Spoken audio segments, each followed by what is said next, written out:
అందరికీ నమస్కారం. ఈరోజు మనం చెప్పుకోబోయే కథ సాంప్రదాయమైన కోడలు. కథలోకి వెళ్ళబోయే ముందు మీరు కనుక మన ఛానల్ని ఫస్ట్ టైం చూస్తున్నట్లయితే తప్పకుండా మన ఛానల్ని లైక్ చేయండి, షేర్ చేయండి, సబ్స్క్రైబ్ చేయండి, బెల్ ఐకాన్ క్లిక్ చేసి ఆల్ అనే బటన్ని ప్రెస్ చేయడం మర్చిపోకండి. మంచి మంచి కథలు ఎన్నో, మంచి కంటెంట్తో ఉన్న స్టోరీలు ఎన్నో మన ఛానల్లో చాలా ఉన్నాయి. వినకపోతే ఒకసారి విని ఆనందించండి. వింటే నచ్చిన కథల్ని మీ ఫ్రెండ్స్, ఫ్యామిలీ మెంబర్స్తో తప్పకుండా షేర్ చేసుకోండి. ఇంకా ఎన్నో మంచి కథలు మన ఛానల్లో రాబోతున్నాయి. అవన్నీ మీ దాకా చేరాలనుకుంటే ఛానల్ని విజిట్ చేసిన ప్రతి ఒక్కళ్ళు, స్టోరీ విన్న ప్రతి ఒక్కళ్ళు తప్పకుండా కథకి ఛానల్ని, మమ్మల్ని బూస్ట్ చేసి ఎంకరేజ్ చేస్తూ తప్పకుండా ఒక మంచి లైక్ పెట్టి కమెంట్ చేసి చక్కగా సబ్స్క్రైబ్ చేసుకోవటం మాత్రం మర్చిపోవద్దు. మరి కథలోకి వెళ్ళిపోదామా? జలంధర చలపతి దంపతుల గురించి చెప్పాలంటే ఊరే ముక్కు మీద వేలేసుకునేలాంటి దంపతులు వీళ్ళు. అదేమిటి అలా అనేశారు? మనుషులు కాదా వీళ్ళు? నిజంగానే మానవ మృగాలు వీళ్ళు, మనుషులు కాదు. ఈ రోజుకి కూడా ఏ బ్రాహ్మణ కుటుంబాల్లో కూడా, అగ్రహారాల్లో కూడా సద్బ్రాహ్మణులైనటువంటి వాళ్ళు కూడా పాటించనంత పరమ కిరాతకమైన నిష్టల పేరుతో, నియమాల పేరుతో, నిబంధనల పేరుతో ఇక సాంప్రదాయాలు అనే వాటిని అడ్డం పెట్టుకొని శాసనాలుగా వాటిని తయారు చేసుకొని పిల్లల తలరాతల్ని చిదిమేసే తల్లిదండ్రులు వీళ్ళు. వీళ్ళని కన్నా అమ్మా నాన్నలు వీళ్ళని అలా పెంచటం దౌర్భాగ్యం అయితే, వీళ్ళ కడుపున పుట్టబోయే పిల్లలు ఇంకా మహాపాపం చేసుకొని ఈ భూమి మీదకి రాబోతున్నారేమో అనుకోవాలి మనం. ఇక ఏంటి ఇంత చెప్పారు వీళ్ళ గురించి అంటే, ఈ రోజుకి కూడా వీళ్ళు బ్రాహ్మలు కాదు. కాకపోయినప్పటికీ కూడా నాన్ వెజిటేరియన్ తినరు. అది మంచి పద్ధతే, శాకాహారం తీసుకోవటం. కానీ ఆ శాకాహారం కూడా రోజు ఏదో ఒక వ్రతాలని, పూజలని, యజ్ఞాలని, యాగాలని, హోమాలని, సంధ్యావందనాలని, మగపిల్లలకి ప్రత్యేకమైన పూజలు, ఆడపిల్లలకి ప్రత్యేకమైన పూజలు, ఆడపిల్లలు వాళ్ళు బయట చేరితే గనక నెలలో 5 రోజులు బయట ఉండాలనే, మగపిల్లలు భార్యల్ని పలానా టైంలో ముట్టుకోకూడదని ఒక శాసనం కాదు, ఒక ఛాందసవాదం కాదు, ఒక మూఢనమ్మకం కాదు, ఒక మూర్ఖత్వం కాదు. ఉదయం లేచింది మొదలు రాత్రి నిద్రపోయేంత వరకు పరిగెత్తే ప్రపంచంలో రూపాయి సంపాదించుకొని ఒకటి దగ్గర చెయ్యి చాపకుండా, ఒకళ్ళ దగ్గర మోకాళ్ళ మీద కూర్చొని దేహి అనకుండా, అప్పో సప్పో చేయకుండా, రోగం రొస్టు లేకుండా మనిషి బ్రతకటమే వాడి జీవితానికి గగనం. ఆ భగవంతుడు కూడా ఎవరు గొప్పగా నిన్ను పూజించే భక్తులు అని అడిగినప్పుడు ఏ పని పాట లేని సన్యాసులు రోజంతా నన్నే ధ్యానిస్తూ ఉంటారు. అందులో గొప్ప విషయం ఏమీ లేదు. కానీ గృహస్థాశ్రమాన్ని స్వీకరించిన పురుషులు, స్త్రీలు, పిల్లలు వాళ్ళు ఒకవైపున అన్ని బాధ్యతల్ని నెరవేరుస్తూ కూడా నన్ను స్మరించిన అది వాళ్ళకి పుణ్యమే ఇస్తాను నేను అని చెప్పాడంట. అలాంటిదే వీళ్ళు చేసేటటువంటి ఈ భయంకరమైన వీటిని చూసి ఊళ్ళో జనాలు ఎవ్వరూ వీళ్ళింట్లోకి రాకూడదు, వీళ్ళెవరితో మాట్లాడరు. వీళ్ళు మాట్లాడాలంటే గనక అది బయటే మాట్లాడాలి. జలంధరతో మాట్లాడాలంటే గనక పెరటి వైపు చావిడి ఉంటుంది, ఆ చావిడి వైపు ఒక గుమ్మం ఉంటుంది, ఆ గుమ్మం బయట ఒక పాకు ఉంటుంది. అక్కడికి వచ్చి మాట్లాడి వెళ్ళాలి ఆడవాళ్ళు. ఈ రోజుకి కూడా మనుషుల్ని అంటరాని వాళ్ళుగా చూడటం, మనుషుల్ని ఆకుల్లో ఏదో కుక్కలకో, నక్కలకో, కాకులకో కూడా మనం అలా పెట్టమేమో, అలా వేరే పెట్టడం, దోసిళ్లలో నీళ్లు పోసి తాగమంటాం, మడి ఆచారాలు అబ్బో ఒకటి కాదు. చెప్పాలంటే గనక ఆ కిరాతకాల్ని ఎక్స్ప్లెయిన్ చేయాలంటే ఆ ఊళ్ళో ఉన్న బ్రాహ్మణ స్త్రీలు, పురుషులు కూడా మా ఇళ్లల్లో కూడా ఇంత ఘోరమైనవి పాటించం మేము. చివరికి ఇంత సనాతన ధర్మాల పేరుతో మరి ఇంత దుర్మార్గమైనటువంటివి ఎక్కడా ఏ నియమాలు, నిబంధనలు లేవని పాపం వాళ్ళు కూడా ఆశ్చర్యపోయేవాళ్ళు. ఎక్కడైనా పొరపాటున వేదాలు చదివేవాళ్ళు, ఉపనిషత్తులు చదివిన వాళ్ళు, యజ్ఞ యాగాదులు చేసే బ్రాహ్మలు పొరపాటున వేరే జాతి కులం వాళ్ళ ఇంట్లో ఏదైనా దాహం పుచ్చుకోవాలన్నా, ఏదైనా భోజనం చేసుకోవాలన్నా వాళ్ళు స్వయం పాకాలు తీసుకుంటారు. అలాంటిది వీళ్ళు వాళ్ళిళ్లల్లోనే తినరు. ఎందుకంటే వీళ్ళ ముందు వాళ్ళు కూడా సనాతన ధర్మాల్ని భ్రష్టు పట్టించిన వాళ్ళ కింద లెక్క అనుకునేటటువంటి కుటుంబం వీళ్ళదే. ఇక వీళ్ళ కుటుంబం వరకు ఒకప్పుడు ఒక వీధిలో ఉండేవాళ్ళు. రాను రాను ఆ వీధిలో ఒక 4 కొంపలు మిగిలిని ఇంకా వీళ్ళే. ఆ కొంపల్లో వీళ్ళకి తగిన ఆడవాళ్ళనే ఎలా వెతుక్కొస్తారో కానీ పెళ్ళాలుగా వెతుక్కొచ్చి చేసుకుంటారు వీళ్ళు.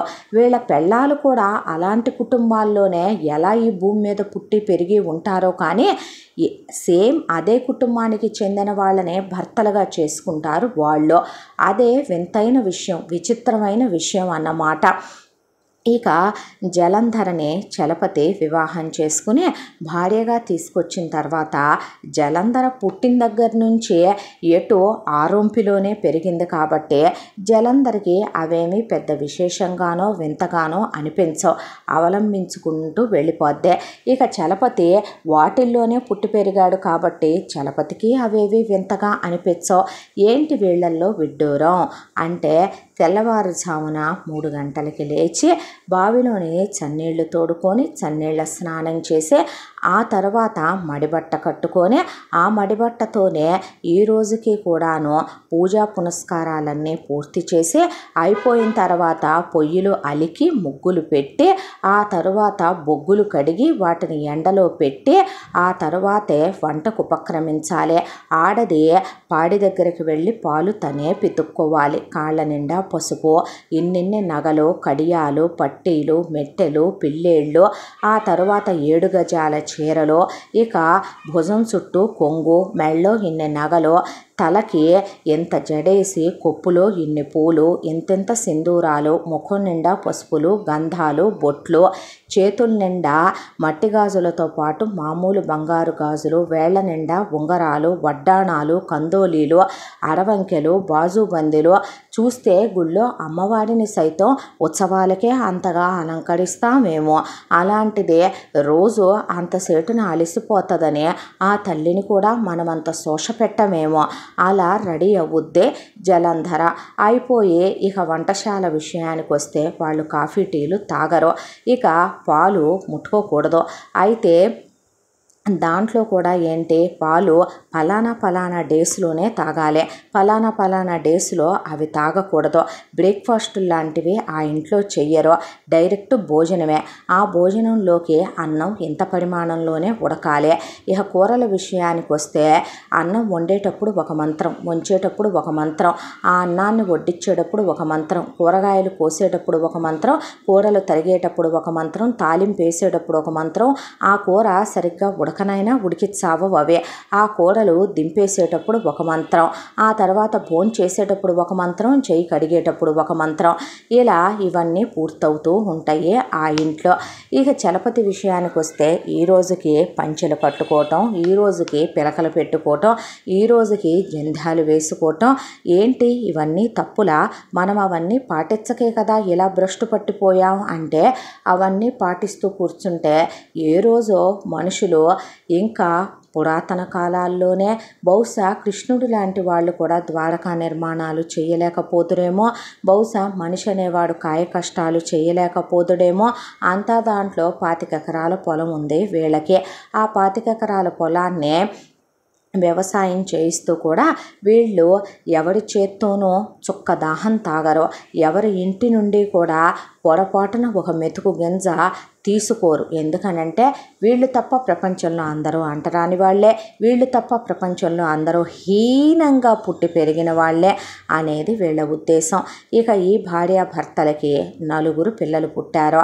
ఆ సంసారం కూడా సంసారాన్ని చేసే ముందు ఒక మంత్రం, చేస్తూ ఒక మంత్రం, చేశాక ఒక మంత్రం. ఇక భార్యాభర్తలు ఒకళ్ళని ఒకళ్ళు నగ్నంగా చూసుకోకూడదు. సంసారం అయిపోయిన తర్వాత స్నానాలు చెయ్యాలి. భార్య ఇక భర్త కళ్ళకి కనిపించకూడదు. ఆ తర్వాత భార్యకి ఏమైనా కావాలంటే భర్త కాళ్ళ దగ్గర కూర్చొని కాలి గోళ్ళు గిల్లుతూ, కాళ్ళు ఒత్తుతూ, తల వంచుకొని, తల దించుకొని భర్తకి భార్య వినతిని చెప్పుకోవాలి.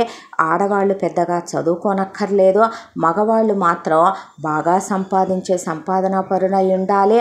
ఆడది వీధి గుమ్మం దాటి బయటికి వెళ్ళకూడదు, చివరకు పక్కింటోళ్ళు తాంబూలానికి పిలిచినా కూడా వెళ్ళదు జలంధర. అది వేరే విషయం. వీళ్ళకి 4 పిల్లలు పుట్టారు. ముందు 2 కొడుకులు. పెద్ద అబ్బాయి పేరు నరేంద్ర, రెండో అబ్బాయి పేరు మహేంద్ర. ఇక ఆ తర్వాత 2 అమ్మాయిలు పుట్టారు. పెద్ద అమ్మాయి పేరు పూర్ణిమ, రెండో అమ్మాయి పేరు కస్తూరి. ఎంత పాపం పసివాళ్ళు ఏమంటా వీళ్ళ కడుపున పుట్టారో కానీ మహాపాపాలు చేసుకొని పుట్టిన నాటి నుండి ఇవే నరకాలు. మగపిల్లలు లూజు బట్టలు వేసుకోవాలి. మగపిల్లలకి చలపతే ఈ తరం వాళ్ళు కాబట్టి క్రాఫులు చేయిస్తాడు. అవి ఎంత ఘోరంగా ఉంటాయి అంటే ఊళ్ళో వాళ్ళకే కళ్ళల్లో నీళ్లు తిరిగిపోయాయి ఆ పిల్లల్ని చూస్తే. సరైన భోజనం లేక సగం రోజుల పాటు మగపిల్లలకి వేరే పూజలని, ఆడపిల్లలకి వేరే పూజలని, తుక్కు కింద జలంధర కొట్టి తల్లి భయం ఉండాలి, తుక్కు కింద చలపతి కొట్టి తండ్రి భయం ఉండాలి. అంతా దాంట్లో పిల్లలు నలిగిపోతూ మగపిల్లలు వేరే పూజలు చేయాలని చన్నేళ్ల స్నానాలు, ప్రత్యేక పూజలు, సగం రోజుల పాటు కడుపు నిండా బువ్వ తినే పని కూడా ఉండదు. ఇక ఆడపిల్లల విషయానికి వస్తే సాంప్రదాయాలని నలిగిపోతూ ఉండేవాళ్ళు వాళ్ళు. ఇంత దాంట్లో కొడుకులిద్దరికీ పెద్ద కూతురికి అసహ్యం. వీళ్ళన్నా, వీళ్ళ పద్ధతులన్నా, వీళ్ళు పెట్టే నరకాలన్నా, హింసలన్నా పాపం భరించలేక కాదని బయటికి వెళ్ళి బ్రతికే వయసు కాక వాళ్ళతో పాటు చుట్టూ ఉన్న పిల్లలు ఎలా ఉంటున్నారు, వాళ్ళ అమ్మా నాన్నలు ఎలా ఉంటున్నారో, వీళ్ళేంటి ఈ వితండవాదాలేంటి, వీళ్ళతో బుద్ధి తక్కువై ఎవడైనా వాదనకి దిగాడా వాడి ఆయుష్ రేఖ ఆ రోజుతో అరిగిపోయింది అనుకోవాలేమో బహుశా మనం. అంత వాళ్ళని చెండుకు తిని ఎట్టి పరిస్థితుల్లో వీళ్ళే గెలుస్తారు, అవతలోడే ఓడిపోతాడు, అది వేరే విషయం. దాంతో వీళ్ళ నోట్లో ఊరే నోరు పెట్టదు. ఆఖరి కూతురు కస్తూరి మాత్రం అబ్బో అమ్మా నాన్నలకి జెరాక్స్ కాపే. ఎక్కడైనా పిల్లలు ఇష్టంగా చెయ్యరు అలాంటి పనులు, కానీ ఇంకా హుషారుగా చేసుద్ది కస్తూరి అలాంటి పనులు. అంతా దాంట్లో కూడా పిల్లలకి పెద్దగా చదువు సంజలు ఎందుకులే అనుకునే టైము ఇప్పుడు మీ టైం కాదు కదా. పిల్లల్ని చదివించాలి, ప్రయోజకుల్ని చెయ్యాలి, ఉత్తమ మార్గాల్లో తీర్చిదిద్దాలి. మగపిల్లలు చదివి పెద్ద జీతాలకు పెద్ద ఉద్యోగాలు చేయాలి. ఈ రోజుల్లో ఆడపిల్లలకి సగటు చదువు కూడా లేకపోతే వివాహాలు కావట్లేదని చలపతి నోరు మూయించే చలపతి బాబాయి ఒక ఆయన ఉన్నాడు. పాపం ఆ మహానుభావుడు వచ్చి పిల్లల్ని చదివించకపోతే నీ నడుం విరుస్తానురా చలపతి, పిచ్చి వేషాలు వెయ్యకు. బ్రాహ్మణులు కూడా వాళ్ళ బిడ్డలకి వేదాలతో పాటు చదువులు చెప్పించుకునే రోజులివి. నువ్వు ఒళ్ళు కొవ్వెక్కి నువ్వు పిల్లల్ని 4 గోడల మధ్య పెట్టి తొక్కావంటే నరికి పోగులు పెడతానంటే నా సాంప్రదాయాలకి ఏ అడ్డు రానివ్వకుండా వీళ్ళు ఉన్నంత వరకు నేను వీళ్ళని చదివిస్తాను, డబ్బులంటే ఎవరికిచ్చేదు మామగారు అని తలుపు చాటును ఉండే జలంధర ఒక స్పీచ్ ఇచ్చింది ఆయనకి. ఆయన 10 కాలాల పాటు బతికున్న ఆ పిల్లలు గట్టున పడుదురేమో, అలాంటిదే ఆయన కాస్త పుట్టుకుమని పోయాడు ఈ చదువుల బాధ్యతలు అప్పచెప్పిన తర్వాత. అయితే మాటిస్తే మాట తప్పడు కాబట్టి చలపతి అంతా దాంట్లో చదివించడానికి ఒప్పుకున్నాడు పిల్లల్నే. పిల్లలు స్కూలుకి వెళ్ళి చదువుకోవాలి, అయితే ఇంటి దగ్గర తల దించితే స్కూల్ దగ్గర ఎత్తాలి, స్కూల్ దగ్గర తల దించితే ఇంటి దగ్గర ఎత్తాలి. అంతా దాంట్లో పిల్లలకి 100కి 100 మార్కులు రావాలి. 99 వస్తే ఆ 1 మార్కు ఎక్కడ తగ్గిందో చెప్పాలి. తగ్గినందుకు 99 సార్లు వాళ్ళు గుంజీళ్ళు తీయాలి, ఒక రోజంతా ఎండలో నుంచోవాలి, 99 రోజులు వాళ్ళు ఉపవాస దీక్షను తీసుకోవాలి, వాళ్ళ నాలుకకి శూలం గుచ్చించుకోవాలి, నిప్పుల మీద నడవాలి, మోకాళ్ళ ప్రదక్షిణలు చెయ్యాలి. వాళ్ళ తర్వాత ప్రత్యేక పూజలు కొన్ని ఉంటాయి. శారదాదేవికి మీరేదో దోషం చేయటం వల్ల ఆవిడ మిమ్మల్ని అనుగ్రహించక ఆ మార్కులు మీకు తగ్గినాయి అనే దాంతో పిల్లల్ని తూకు కొట్టి వదిలిపెట్టేవాళ్ళు మొగుడు పెళ్ళాం. ఇలా రోజులు గడిచిపోతూ పిల్లలు ఈ నరకాలు భరించలేక, తల్లి వండే ఆ చెత్త తిండి తినలేక, తిన్నది అరక్క, కడుపులో నొప్పి, మోషన్స్, వామిటింగ్స్, ఇక ఆ బట్టలు వేసుకోలేక చుట్టుపక్కల పిల్లలందరూ గేలి చేస్తూ వాళ్ళ హెయిర్ స్టైల్ చూసుకొని, వాళ్ళ నెయిల్స్ చూసుకొని, వాళ్ళ ఆకారాలు చూసుకొని చూడటానికి పిల్లలు దొరబాబుల్లా బాగుంటారు. పెద్దమ్మాయి చాలా బాగుంటుంది, చిన్నమ్మాయి కస్తూరే అంతంత మాత్రం బిలో యావరేజ్గా ఉండేదే. ఇక పిల్లల విషయాలకు వస్తే ఆడపిల్లల్ని తుక్కు కింద చావగొట్టేసి జలంధర రేపొద్దున అత్తారింటికి వెళితే ఈ పూజలు చెయ్యాలి, ఆ నోములు చెయ్యాలి, ఈ వ్రతాలు చెయ్యాలి, ఆడదంటే ఈ పురాణాలు చదువుకోవాలి, మగపిల్లలకి ప్రత్యేకంగా ఈ పురాణాలు చదువుకోవాలి, మొగుడుతో ఇలా ఉండాలి, అత్తమామలతో ఇలా ఉండాలి, ఆడపడుచులతో ఇలా ఉండాలి అని చిన్నప్పుడంతా పిల్లలకి పరికిణీలు, ఆ తర్వాత పిల్లలకి పెద్ద మనిషి అయిన దగ్గర నుంచే 5 రోజులు వాళ్ళు వేరే ఒక గది ఉంటుంది బయట, అందులో అంటరాని వాళ్ళుగా కూర్చోవాలి. ఎంతెత్తున ముద్ద కిటికీలోంచి పడేసి వెళ్ళొద్ది వాళ్ళమ్మ. ఆ తర్వాత వాళ్ళని వాళ్ళే శుద్ధి చేసుకొని లోపలికి రావాలి. ఎంత భయంకరమైనటువంటి నరకాలు ఈ 21st సెంచరీలో కూడా పడుతున్న ఫ్యామిలీ వీళ్ళదేనని జనాలకి ఏదో మనకి ఏలియన్లో లేదంటే కనుక వింత వింతగా ఆకాశంలో ఫ్లయింగ్ సాసర్లో అప్పుడప్పుడు తొకచుక్కలు కనపడితే మనం ఎలా విడ్డూరంగా చూస్తామో వీళ్ళ ఫ్యామిలీని ఆ చుట్టుపక్కల గ్రామాల వాళ్ళు కూడా పేరెళ్ళిపోయి అంతే వింతగా మాట్లాడుకుంటూ ఉంటారు.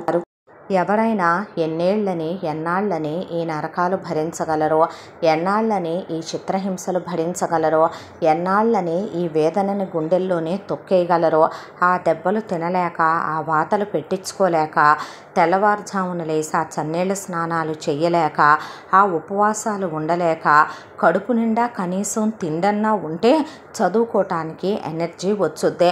ఎనర్జీ లేకుండా 100కు 100 మార్కులు రావాలంటే ఎక్కడి నుంచి తీసుకొస్తారో? చదువు అనేది ఇష్టపడి చదువుకోవాలి. ఒక మనిషి టాలెంట్ని ప్రూవ్ చేసేది చదువు మాత్రమే కాదు కదా, మిగతా బోల్డ్ అన్ని స్కిల్స్ ఉన్నా అవి వీళ్ళకి అనవసరం. ఇలా రోజులు గడిచిపోతూ ఉండగా పిల్లలు పెరిగి పెద్దవాళ్ళు అవటం మొదలుపెట్టారు. పిల్లలకి ఒకళ్ళకి 4-5 సంవత్సరాల గ్యాపులు కూడా ఉన్నాయి. కాబట్టి పెద్దబ్బాయి నరేంద్రది ముందుగా ఇంజనీరింగ్కి వచ్చాడు. ఇంజనీరింగ్కి వచ్చిన తర్వాత అక్కడికి కాలేజీకి వెళ్ళాలంటే వీళ్ళ ఊరు నుండి టౌన్కి పొద్దున పూట 3 గంటల బస్ జర్నీ, సాయంత్రం 3 గంటల బస్ జర్నీ.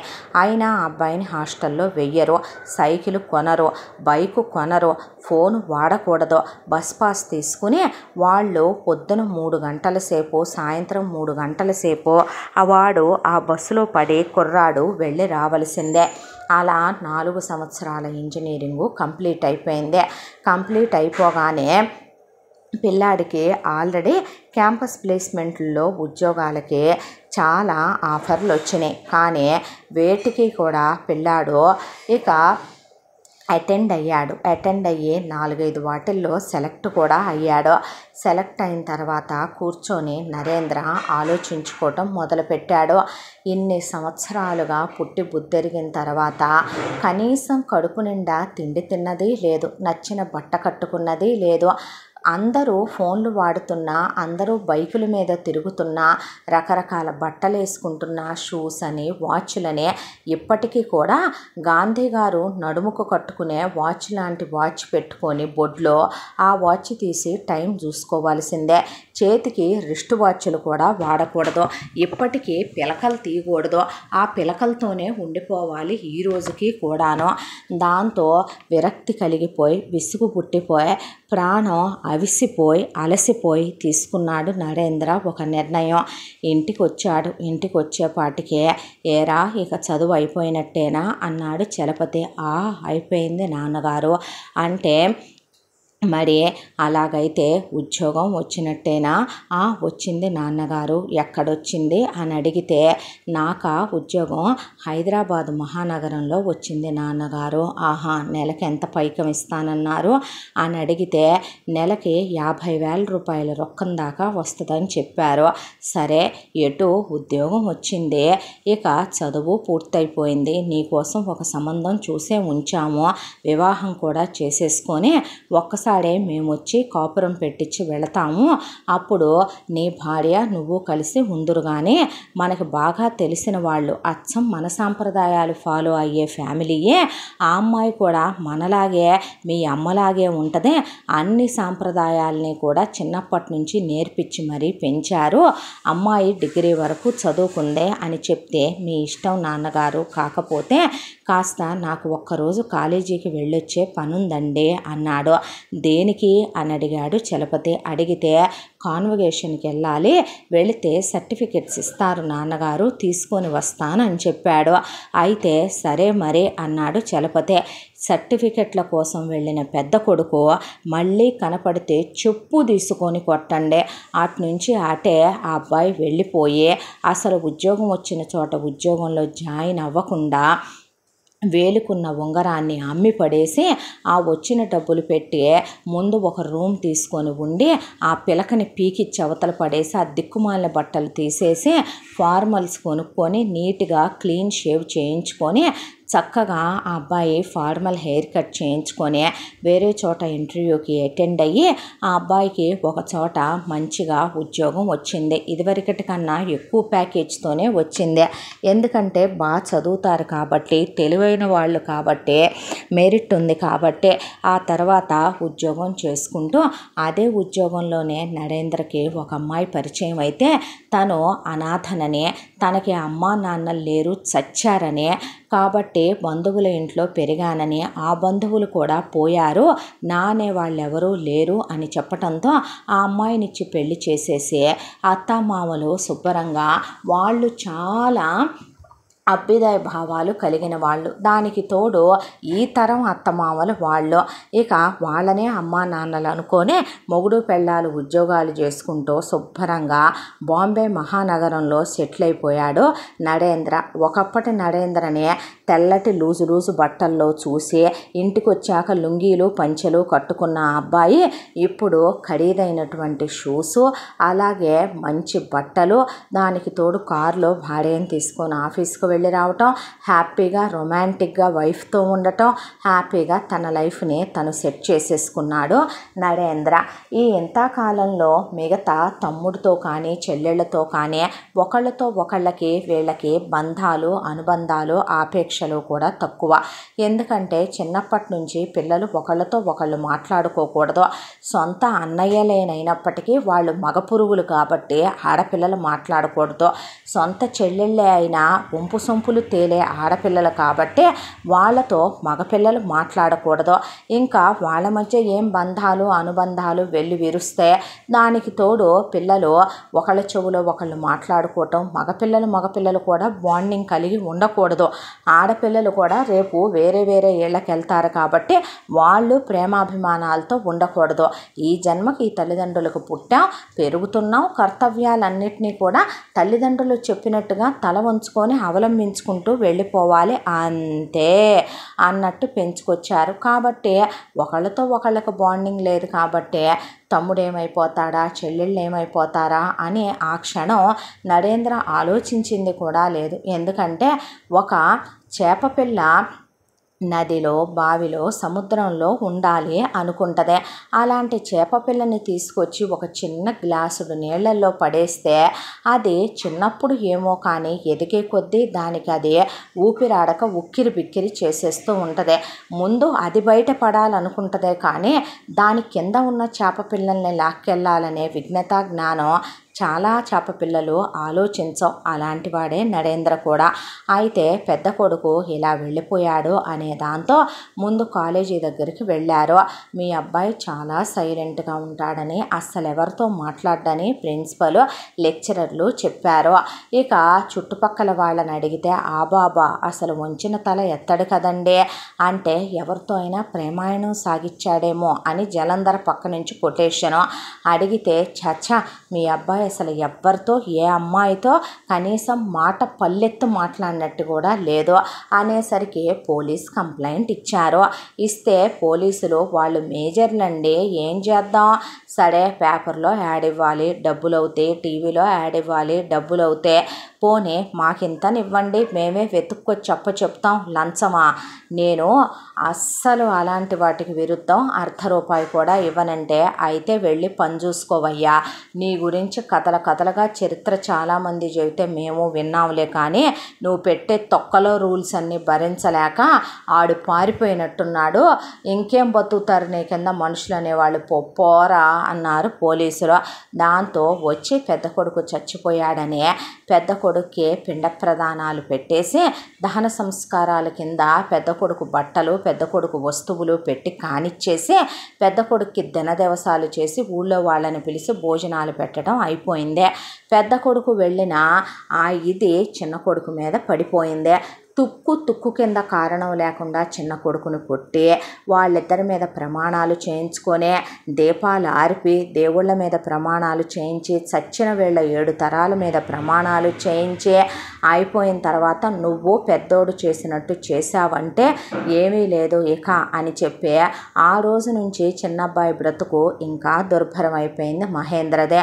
పెద్ద కొడుకులాగానే చిన్న కొడుకు కూడా పోతాడేమోనని చెప్పి చలపతి ఒక్క నిమిషం కూడా వదలకుండా మహేంద్రని తనే తీసుకెళ్ళి కాలేజీ దగ్గర దింపటం, తనే కాలేజీ దగ్గర నుంచి మళ్ళీ ఇంటికి తీసుకురావటం, బస్సులోనే మళ్ళీ ఇది అప్ అండ్ డౌన్ జర్నీ, ఇదేదో బండి మీదో సైకిల్ మీదో కూడా కాదు దరిద్రానికి. ఆ తర్వాత బాత్రూమ్కి వెళ్తే బాత్రూమ్ బయటే కుర్చీ వేసుకొని కూర్చోవటం, ఒకవేళ లెట్రిన్కి వెళ్తే అక్కడ బయటే కూర్చోవటం, ఆ తర్వాత ఆ అబ్బాయి చదువుకుంటుంటే ఏ పుస్తకాలని పక్కనే కూర్చొని చెక్ చేయటం, ఒకవైపున భోజనం పెడుతూ తల్లి ఏం ఆలోచిస్తున్నాడా అని చూడటం, ఇలా దినదినగండం 100 ఏళ్ళ ఆయుష్ నరకం అయిపోయింది మహేంద్ర బ్రతుకు. అన్నదేం పోయింది, ముందు పుట్టాడు కాబట్టి వాడి దారి వాడు చూసుకొని వాడు వెళ్ళిపోయాడు. వాడి తర్వాత నేను ఆలస్యంగా పుట్టిన పాపమో లేదంటే ఈ నీచులకు పుట్టిన కర్మమో కానీ నేను ఈ శిక్షని ఇంకా ఎన్నాళ్ళు అనుభవించాలో, ఏం పాపం చేశానని ఈ కొంపలో పుట్టించావు దేవుడా నన్ను అని చెప్పి ఎప్పుడెప్పుడు ప్రతిపక్షి కూడా పంజరంలో బంధిస్తే ఉండాలనుకోదు, స్వేచ్ఛగా విహరించాలనే కోరుకుంటే ఏ విధంగాలైనా కూడా వాటి రెక్కల్ని మనం కట్టేసి నరకం పెట్టే హక్కు మనిషిగా ఎవరికి సాటి మనుషులకి లేదు, జంతువులకి లేదు. భగవంతుడు అలా ఉంచమని మనని చెప్పలేదు. దాంతో ఈ టార్చర్లు భరిస్తూనే మహేంద్రది ఇంజనీరింగ్ అయిపోయింది. కాన్వకేషన్కి కూడా చలపతి వెంట వెళ్ళాడు. వెళ్ళి సర్టిఫికెట్లు కూడా తీసుకొచ్చిన తర్వాత ఆల్రెడీ మహేంద్ర కోసం సంబంధం మాట్లాడటం అయిపోయింది. అయితే మహేంద్రకి మంచి రోజు చూసుకొని వీళ్ళు పెళ్ళి ఫిక్స్ చేసుకుందాం అని అనుకుంటూ ఉండగా చలపతి వాళ్ళ తరపున ఒక బంధువులది పెళ్ళి వచ్చింది. పెళ్ళి ఏదైనా అయితే ఇంటిల్లపాది వెళ్ళాల్సిందే. చలపతి, జలంధర, మహేంద్రని, పూర్ణిమని, కస్తూరిని వెంట పెట్టుకొని ఆ పెళ్ళికి వెళ్ళారు. వెళ్ళేటప్పుడే తన బట్టల బ్యాగులోనే మహేంద్ర తన సర్టిఫికెట్స్, తనకు కావలసినటువంటి కొన్ని తన ఇంపార్టెంట్ థింగ్స్ వరకు సర్దేసుకున్నాడు, ఎవరికి కనపడకుండా. సర్దుకున్న తర్వాత కళ్యాణ మండపంలోకి వెళ్ళాక వేలికి ప్రతి కొడుక్కి ఒక ఉంగరం ఉంటుంది, దేవుడు ఉంగరం. వీళ్ళంతా మంచి పీక్ స్థాయిలో పెళ్లి హడావిడిలో ఉన్నప్పుడు మహేంద్ర చలపతి దగ్గరకు వచ్చి, నాన్నగారు ఆ తాతగారు కాస్త తీసుకెళ్ళి ఆయన బయట కారు ఉందట, కాస్త ఆయన్ని ఎక్కించి రమ్మంటున్నారు, వెళ్ళి రమ్మంటారా నాన్నగారు? భలేవాడివే, పెద్దలు చెప్తే ఏదైనా సరే తల వంచుకుని దించుకొని పెద్దల మాట వినాలి, ఆయన మనకి కావలసిన వ్యక్తి కూడాను అనేసరికి ఆ ముసలాయన చేపట్టుకుంటే, ఏమిట్రా మనవడు అంటే, ఏమీ లేదు తాతగారు, కాస్త ఇక్కడ దాకా వస్తారా, మీతో ఒక విషయం మాట్లాడాలంటే. ఏంటి నాన్న అని అడిగితే, అలా బయటికి వెళ్ళిన తర్వాత ఇప్పుడే వస్తానని వెనక దారి గుండా వీళ్ళకి ఇచ్చిన రూములోకి వెళ్ళి తన బ్యాగు తెచ్చుకున్నాడు. తెచ్చుకున్న తర్వాత థ్యాంక్స్ తాతగారు అని చెప్పి అక్కడి నుంచి నాకు ఒక 1000 రూపాయలు రొక్కం ఉంటే ఇవ్వగలరా, ఒక చిన్న పని ఉంది, మళ్ళీ ఇప్పుడే వచ్చి ఇస్తాను నేను అంటే, తీసుకోరా అని 2000 ఇచ్చాడు ఆయన. థ్యాంక్స్ తాతగారు అని చెప్పి ఆ తర్వాత ఆయన్నే అక్కడ కుర్చీలో కూర్చోబెట్టి ఇప్పుడే 5 నిమిషాల్లో వస్తాననే జంపు జలాని ఇక మహేంద్ర ఆ తర్వాత అక్కడి నుంచి ఎలా పడ్డాడో ఎలా పోయాడో బెంగుళూరు మహానగరానికి చేరుకున్నాడో ముందా పిలక పీకిచ్చేసుకొని ఆ బట్టలు తీసి తుంగలో తొక్కి ఉద్యోగంలో చేరి శుభ్రంగా మంచి బట్టలు కొనుక్కొని ఆ తర్వాత చక్కగా ఆ ఉద్యోగంలోనే ఒక అమ్మాయిని ప్రేమించే అసలు ఇంకా నరేంద్ర అయినా నాకు అమ్మా నాన్నలు సచ్చారని చెప్పారు. మహేంద్ర అయితే కనుక నేను అసలు ఆర్ఫన్ కిడ్ని ఎవరికి పుట్టానో తెలియదు అనాథని తీసుకొచ్చి నన్ను శరణాలయంలో పెడితే అక్కడే పుట్టి పెరిగి చదువుకున్నాను అని చెప్పే కనీసం అమ్మా నాన్నలకు వెళుతూ కూడా 2 కొడుకులు ఒక లెటర్ కూడా రాయలేదు వీళ్ళని అసహ్యించుకుంటూ. అంత దిగజారిపోయారు వీళ్ళ పిల్లల మనసులో. అంత నరకం పెట్టి అంత క్షోభకు గురి చేశారు వాళ్ళనే. ఆ తర్వాత వెళ్ళిపోయి శుభ్రంగా ఒక అమ్మాయిని చూసి పెళ్లి చేసుకున్నాడు. చేసుకొని హ్యాపీగా తన లైఫ్ తను ప్రశాంతంగా 3 పెళ్ళాలు ఉద్యోగం చేసుకుంటూ కడుపుకు నచ్చింది తింటూ కంటి నిండా నిద్రపోతూ ప్రశాంతంగా వాళ్ళు గుడికి వెళ్తారు, వాళ్ళు దేవుడికి దండం పెడతారు, వాళ్ళు జ్ఞానం నేర్చుకుంటారు, ప్రైవేటుగా పీజీలు కూడా చేసుకుంటూ నరేంద్ర మహేంద్ర ఇక వాళ్ళ క్యాడర్ గురించి వాళ్ళు ఆలోచించుకుంటూ వాళ్ళ ఫ్యామిలీల దాంట్లో వాళ్ళు పడిపోయారు. వెనకాలన్న చెల్లెళ్ళు ఏమవుతారా అనేది ఇక్కడ మహేంద్రకి అప్రస్తుతమైన విషయం.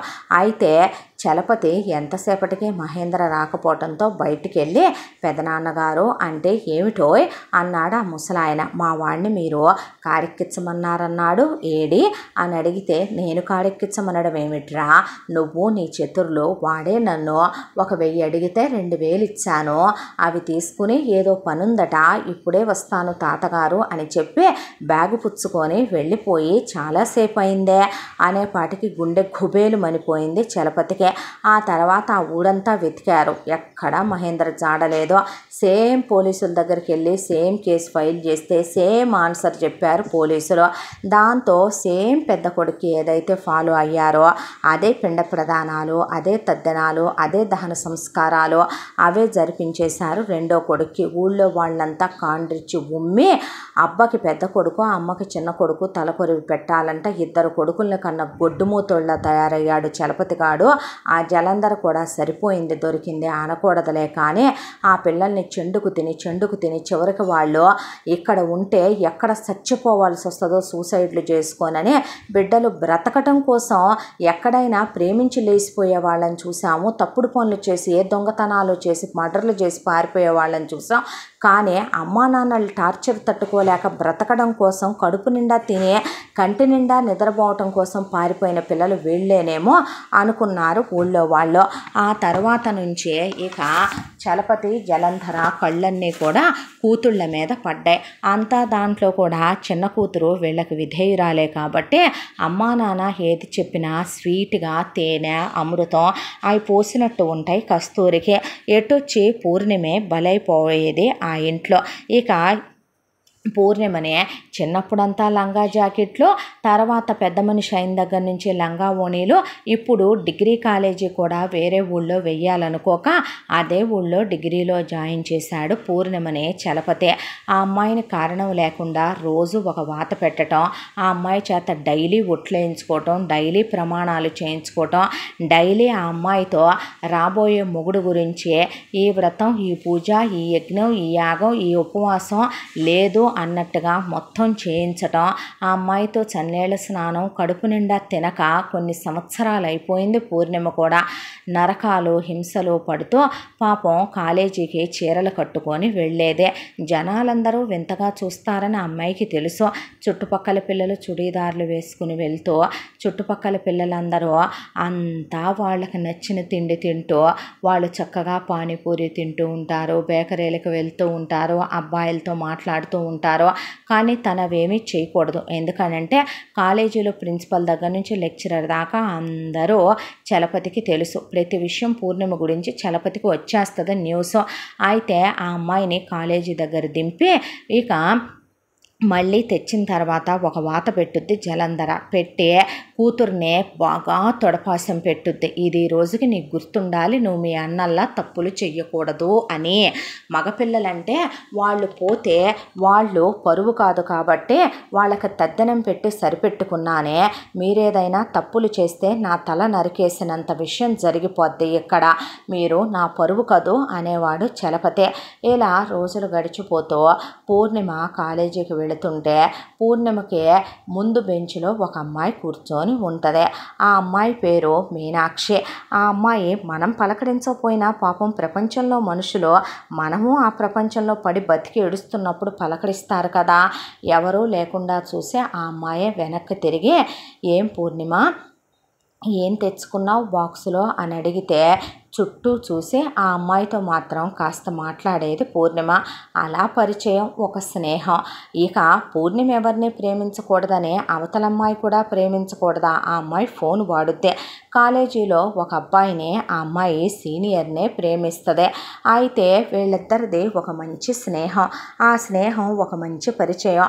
ఏ గోడున్నా ఏ బాధ ఉన్నా పూర్ణిమ మీనాక్షికి చెప్పుకునేది. మీ ఫ్యామిలీ గురించి తెలియంది ఎవరికే బాబో, అలాంటి కొంపలో నువ్వు కాబట్టి ఉంటున్నావు. నేనైతే ఈ పాటికి సైకలాజికల్గా దెబ్బతినిపోయి మీ అమ్మనే నాన్ననే కచ్చమని కత్తిపోట్లు పొడిచేసి శుభ్రంగా ఏ పిచ్చి హాస్పిటల్లోనూ చేరి కొన్నాళ్ళ తర్వాత ఏ జైలు శిక్ష వేసినా అనుభవించి బయటకు వచ్చి నచ్చినోని చేసుకోవటం సంగతి తీసి తొంగలో తొక్కి నచ్చింది తింటూ హ్యాపీగా బతికేస్తా ఎదవ సంత ఎదవ గోల అనేది మీనాక్షి. ఆ తర్వాత పూర్ణిమ డిగ్రీ ఫైనల్ ఇయర్కి వచ్చింది. డిగ్రీ ఫైనల్ ఇయర్కి వచ్చాక ఎప్పుడు వచ్చే మీనాక్షి ఒక వారంగా కాలేజీకి రావట్లేదు. దాంతో పూర్ణిమ వెళుతుంటే పూర్ణిమ అని పిలిచాడు మీనాక్షి ప్రేమించే అబ్బాయి. చెప్పండి అని పూర్ణిమ ఆగి తల వంచుకునే, కనీసం అతని ముఖం వైపు కూడా చూడలేదు. అతను వచ్చి ఎదురుగా నిలబడి, ఏమైంది మీనాక్షి కాలేజీకి రావట్లేదు అంటే, తెలీదండి, బహుశా సుస్థిగా ఉందేమో, ఆరోగ్యం ఏమైనా బాగాలేదేమోనండి అంటే, ఆరోగ్యం బాగోపోయినా ఒక మాట నాకు చెప్పాలి కదా, ఏం జరిగిందంటావు అంటే, మీ దగ్గర ఫోన్ ఉంటుంది కదండి, ఫోన్ చేసి చూడకపోయారా? చేశాను పూర్ణిమ, కానీ నేను ఎన్నిసార్లు ఫోన్ చేసినా స్విచ్ ఆఫే వస్తోంది అనేసరికి, అవునా, నువ్వు నాకు చిన్న హెల్ప్ చేసి పెట్టగలవా? ఏంటండి అంటే, మేమిద్దరం ప్రేమించుకుంటున్నామని నీకు తెలుసండి, కాస్త నువ్వు వాళ్ళ ఇంటికి వెళ్ళి నా ఫోన్ లిఫ్ట్ చేయమనవా? పోనీ తనకేమైందో ఎలా ఉందో అనైనా రేపు కాలేజీలో చెప్పవా? ఫైనల్ ఎగ్జామ్స్ కూడా వస్తున్నాయే, కరెక్ట్గా ఇంకొక 15 రోజుల్లో ఫైనల్ ఎగ్జామ్స్, తనకి పెళ్లి సంబంధాలు ఏమైనా చూస్తున్నారేమోనని కంగారుగా ఉంది. చాచా, అలా తనెప్పుడు చెయ్యదులేండి, ఒకళ్ళని ప్రేమించి ఇంకొకళ్ళని అమ్మాయినా ఎలా చేసుకోగలుగుద్దే? కరెక్టే, నాకుండే భయాలు నాకుంటాయి కదా, మా ఇద్దరు కులాలు కూడా వేరేనో, కాస్త కనుక్కుందువు అని ఆ అబ్బాయి మాట్లాడుతుంటే, మనిషి అనేవాడు ఎవడైనా ఎదుటివాడు మాట్లాడితే మాటకి మాట సమాధానం చెప్పటం మానవ లక్షణం. ఇక ఆ సిచ్యువేషన్లో ఆ అబ్బాయి అడిగాడు అంటే, మానవత్వం ఉన్న ఏ మనిషి అయినా సరే నోరు విప్పి సమాధానం చెప్తాడు. చెప్పేటప్పుడు అవతల ఉన్నవాడు మన శత్రువో పగస్తుడో కాదు కాబట్టి మనం మొహం చిట్లించుకొని మాట్లాడకుండా, ఏంట్రా నువ్వు అన్నట్టు సమాధానం చెప్పకుండా, ఎవరమైనా సరే కొంచెం ఆ అమ్మాయి పెదవులో 1 సెంటీమీటర్ విచ్చుకొని మాట్లాడిందే ఆ అమ్మాయి ఒక సన్నటి చిన్నటి చిరునవ్వుతో. అంతే. ఇక అదే టైంకి కూతుర్ని తీసుకెళ్ళటానికి అక్కడికి వచ్చాడు చలపతి. వచ్చి రావటంతోనే అక్కడ ఉన్నటువంటి ఆ అబ్బాయిని ఇక తేరిపారా చూశాడు పూర్ణిమనే. అబ్బాయితో మాట్లాడుతోందని లాగిపెట్టి ముందు ఆ అబ్బాయిని కొడితే ఆ అబ్బాయి వెళ్ళి కింద పడ్డాడు. సార్ నేను చెప్పేది వినండి అనేసరికి అక్కడి నుంచి జుట్టు పట్టుకొని రోడ్డు బారుకి ఆడపిల్లని కూడా చూసుకోకుండా చెట్టుకున్నటువంటి బరికని విరిచి కూతుర్ని కొట్టుకుంటూ ఇంటికి తీసుకెళ్ళేసరికి ఏమైందండి అంటే, జలంధర్ని తుక్కురా కొట్టి చిన్న కూతుర్ని కొట్టి ఇలాగైనా ఆడకూతుర్ని పెంచేదని పొయ్యిలో మండిపోతున్న కొరివి కట్టె తీసుకొని ఆ అమ్మాయి ఒళ్ళంతా వాతలు పెట్టి ఆ అమ్మాయి గొంతుకి బావిలో ఉన్న బకెట్ తీసి తాడేసి బావిలో దించి ఆ అమ్మాయిని పైకి లాగటం మొదలుపెట్టాడు. ఇంకా ప్రాణం ఉందా? చూడవే జలంధర, ఇది నా పరువు తీయాలనుకుందే, ఇది సస్తే పేడా పోద్దే అంటే నాన్నగారు ప్రమాణం చేసి చెప్తున్నాను, అతనికి నాకే సంబంధం లేదు అంటే అంతెందుకండి, అసలు వదిలేయండి బావిలోకని. జలంధర, నాన్న అక్క తప్పు చేస్తే ఇంకెందుకు ఊరుకున్నావు నాన్న అని చిన్న కూతురు. ఈ దెబ్బకి ఆ మీనాక్షిని ప్రేమించిన అబ్బాయి హడలిపోయి పూర్ణిమని వీళ్ళ నాన్న ఏం చేస్తాడో వీళ్ళ ఫ్యామిలీ గురించి ఆ అబ్బాయికి తెలుసు. పాపం వాడికి ఎక్కడా లేని ధైర్యం వచ్చి పరిగెత్తుకుంటూ మీనాక్షి ఇంటికి వెళ్తే, నీకేం పొయ్యే కాలం వచ్చిందే, మాయరోగం, ఫోన్ ఎత్తవేంటి అని వాళ్ళ అమ్మా నాన్న కాళ్ళ మీద పడి, అంకుల్ మాకు ఇలా స్థిరచరాస్తులు ఉన్నాయి, నేను ఇలా వ్యాపారంలోకి వెళ్ళిపోతున్నాను, మా డాడీ వ్యాపారంలోకి, ఈ పనికి మాలిన దాన్ని ప్రేమించాను అంకుల్, ఇలా నేనే ఆ పూర్ణిమని నీ గురించి అడిగానే, దిక్కుమాలిందానా ఫోన్ ఎత్తలేదే రాలేదే అంటే పీరియడ్స్ వచ్చినాయి, ఆ తర్వాత మూడ్ స్వింగ్స్ వచ్చినాయి, ఆ తర్వాత ఏమో కొంచెం ఫేవరిష్గా ఉండి దిక్కుమాలిందానా ఫోన్ ఏమై చచ్చిందే అంటే ఫోన్ స్నానం చేస్తా నీతో మాట్లాడుతుంటే బకెట్లో పడిపోయిందనే పాటికి లాగి దవడ మీద కొట్టారు వాళ్ళ అమ్మ నాన్న. పరిగెత్తుకుంటూ ఇక్కడికి వస్తే అంకుల్ అంకుల్ అంకుల్ అతన్ని ప్రేమించింది నేను అంకుల్, అది కాదు అనేసరికి ఏమిటండి మీరు పిల్లను పట్టుకొని చంపేస్తారా అని వాళ్ళు పట్టుకొని దింపితే, ముందు మీరు ఇక్కడి నుంచి బయటికి వెళ్ళండి, ఏమే ఇలాంటి గాలి వాటితో బజారు వాటితో అలాంటి బజారు కుటుంబాల్లో పుట్టిన వాటితో సావాసాలు చేస్తావా అని మళ్ళీ ఆ అమ్మాయిని చితకదన్ని వదిలిపెట్టి అక్కడ పెద్ద పంచాయతీ సమావేశం అయ్యాక ఆ అమ్మాయిని దేవుడి గుడికి తీసుకెళ్ళి పవిత్రపరిచి నదీ స్నానాలు చేయించి ఆ అమ్మాయి చేత మంత్రాలు చదివించి ఆ అమ్మాయిని వారం రోజులు ఇంట్లోనే ఉంచి ఆ అమ్మాయి చేత నిప్పులు తొక్కించి శుద్ధీకరణం చేయించి ఆ అమ్మాయి చేత ఆ వారం ఉపవాసాలు ఓన్లీ రోజుకి గ్లాస్ వాటర్ మీద ఉంచి మొత్తానికి ఆ అమ్మాయిని శుద్ధి చేసిన తర్వాత ఎగ్జామ్స్ వచ్చినాయి. ఎగ్జామ్స్కి వెళ్ళి కూతురు పక్కనే కూర్చుంది. ఇక జలంధర కూతురు పక్కనే కూర్చొని నేనేమీ చెప్పనులేండి, మీరేమీ భయపడక్కర్లేదు అని కిటికీ బయట జలంధర, కిటికీ లోపల పూర్ణిమ.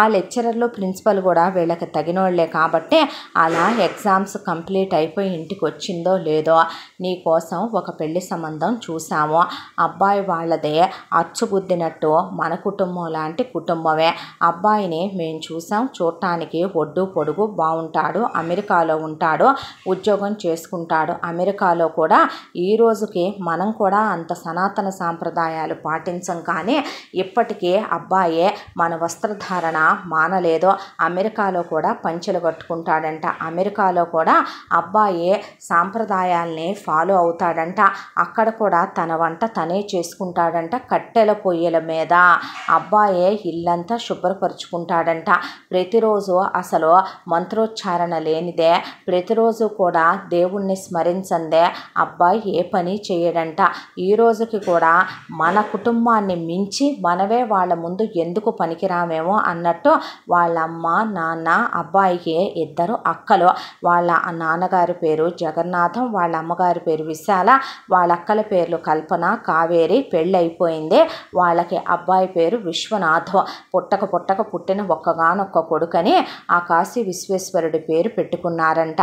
ఇక అబ్బాయి ఈ రోజుకి ఫోన్ వాడడం, అమెరికా వెళ్ళినా కూడా ఈ రోజుకి కూడా ఒకవేళ ఫోన్ వాడినా ఆ ఫోను తల్లిదండ్రులకి తప్ప ఎవ్వరికీ చేసి మాట్లాడడం, ఏ స్నేహాలు స్నేహితులు ఏవీ లేవు, మనం కూడా పాటించనన్నే వాళ్ళు సాంప్రదాయాలు పాటిస్తారంట, అక్కడికి వెళ్ళాక ఒళ్ళు దగ్గర పెట్టుకొని ఉండవు, నేను నీకు చిన్నప్పటి నుంచి 30 చుక్కల ముగ్గు దగ్గర నుంచి 250 చుక్కల ముగ్గు దాకా నేర్పాను కదా, అత్తమామల సేవ చేసుకోవటం, మొగుడితో ఎలా ఉండాలో నేర్పాను కదా, అబ్బాయికి పెద్దగా వంట చేసుకోవటం రాదంట, ఇక నువ్వే చక్కగా కమ్మగా వండి పెట్టాలి, అర్థమైందా అనేపాటికి వాళ్ళ ఇంట్లో పెళ్లి కూతుర్ని పెళ్లి కొడుకు, పెళ్లి కొడుకుని పెళ్లి కూతురు చూసుకోవటాలు మాట్లాడుకోవటాలు లాంటివి ఉండవు, డైరెక్ట్గా పెళ్లి పీటల మీద తెరచాలు తీసినప్పుడు అది కూడా తల ఎత్తి కళ్ళు ఎత్తి చూడకూడదు, ఏదో అలా నీడగా క్రీనీడగా చూడాలంతే పెళ్లి కొడుకునే, ఇక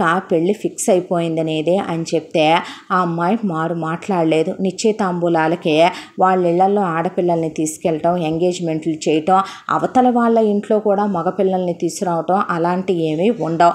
కాబట్టి వీళ్ళకి పెద్దోళ్ళే ప్లేట్స్ ఎక్స్చేంజ్ చేసుకొని మొత్తానికి నిశ్చితాంబూలాలు కంప్లీట్ అయిపోయినాయి.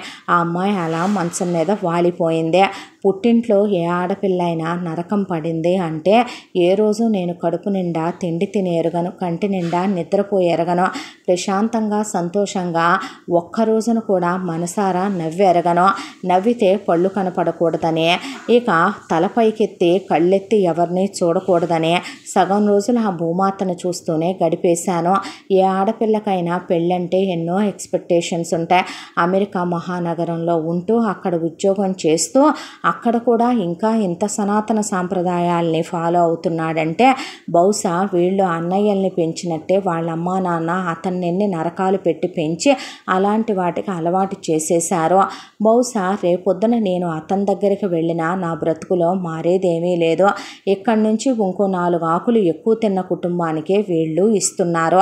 వాళ్ళక్కల్ని అలాంటి కుటుంబంలోకేగా పెళ్లి చేసి పంపించారని చెప్తున్నారు వీళ్ళు.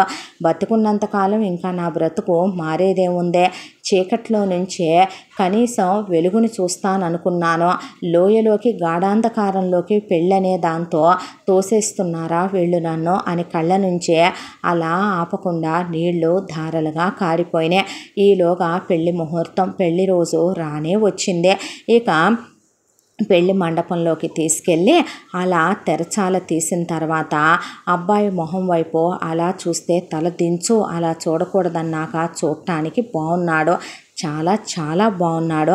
ఆ అబ్బాయి కూడా అమ్మాయి వైపు చూస్తుంటే అన్నారు అవతల నుంచి వాళ్ళ అమ్మా నాన్న. ఆ అబ్బాయి కూడా తల దించేశాడు. ఆ తర్వాత సాంప్రదాయాలని అయ్యని ఇయ్యని మొత్తానికి 16 రోజులు పెళ్ళి అయిపోయింది. పెళ్ళి అయిపోయిన తర్వాత ఇక అమ్మాయిని అత్తవారింటికి తీసుకెళ్ళిన తర్వాత మొదటి రాత్రే ఏర్పాట్లు చేశారు వాళ్ళు. గదిలోకి వెళ్ళబోయే ముందు నీకు ఆల్రెడీ అంతకుముందు నేను చెప్పాను, అత్తగారిగా ఆవిడ చెప్పేది కూడా విను అంది జలంధర. చూడమ్మాయి, శోభనానికి ముందు ఈ మంత్రం చదువుకోవాలి, అలాగే అబ్బాయి ముందు నువ్వు పూర్తి నగ్నంగా ఉండకూడదు. ఇక ఆ కాస్త కార్యం జరిగేటప్పుడు అది పిల్లల కోసమేనని గుర్తుపెట్టుకో. మనసులో ఈ దేవుళ్ళని స్మరించు, మీ మామగారిని తలుచుకో, మీ నాన్నని తలుచుకో, మెమ్మను తలుచుకో, నన్ను తలుచుకో, నీ ఆడపడుచు తలుచుకో, నీ చెల్లెల్ని తలుచుకో, అందరినీ తలుచుకో. ఆ తర్వాత నువ్వు ఏది అడ్డు చెప్పకూడదు. అబ్బాయిని పూర్తిగా ఒక వేశ్యలా నువ్వు సుఖపెట్టాలి. నువ్వు అబ్బాయికి ఏ విషయంలోనూ ఎదురు చెప్పకూడదు. అర్థమవుతోంది కదా.